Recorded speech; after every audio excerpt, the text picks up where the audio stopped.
action, let's go.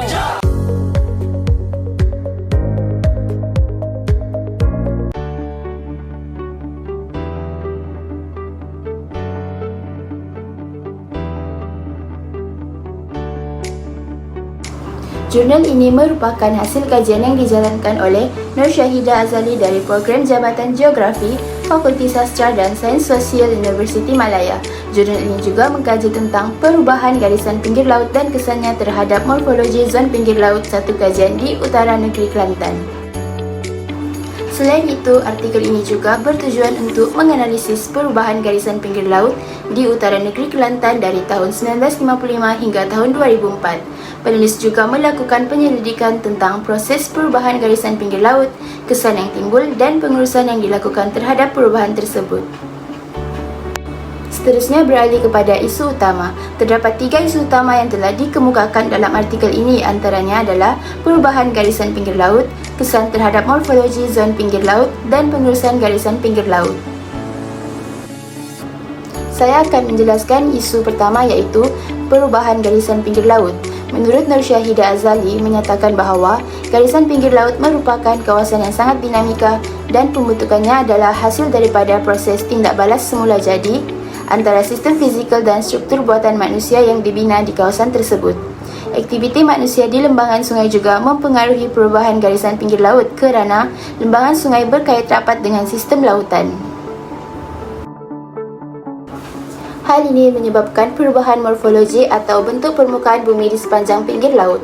Dapat dilihat bahawa isu utama yang dibincangkan adalah faktor-faktor yang menyebabkan perubahan garisan pinggir laut seperti hakisan pantai, pemendapan dan perubahan iklim, dan juga menganalisis corak perubahan pinggir laut dan mengenal pasti kawasan yang terdedah kepada perubahan ini. Seterusnya, isu utama yang dibincangkan dalam artikel ini adalah kesan terhadap morfologi zon pinggir laut. Artikel ini juga membahas kesan perubahan garisan pinggir laut terhadap morfologi zon pinggir laut di Utara Negeri Kelantan. Oleh itu, isu utama yang dapat dilihat adalah perubahan bentuk dan struktur pantai akibat perubahan garisan pinggir laut. Penulis juga menganalisis kesan perubahan ini terhadap ekosistem pantai, termasuk hilangnya habitat, kerosakan terumbu karang dan perubahan pola aliran sungai. Akhir sekali, isu utama yang dibincangkan dalam artikel ini adalah pengurusan garisan pinggir laut. Artikel ini membincangkan masalah pengurusan pantai di Utara Negeri Kelantan. Penulis juga mengenal pasti halangan dan masalah dalam pengurusan pantai seperti konflik kepentingan antara pembangunan pantai dan pemeliharaan alam sekitar. Penulis juga memberi cadangan untuk pengurusan yang mampan, termasuklah penggunaan pendekatan ekosistem dan penyertaan komuniti dalam membuat keputusan. Selain itu, saya akan menjelaskan tentang kelebihan dan kekurangan artikel ini. Kelebihan artikel ini adalah menyediakan gambar yang jelas dan terperinci tentang perubahan garisan pinggir laut di Utara Negeri Kelantan yang merupakan salah satu kawasan paling terjejas oleh hakisan pinggir laut di Malaysia.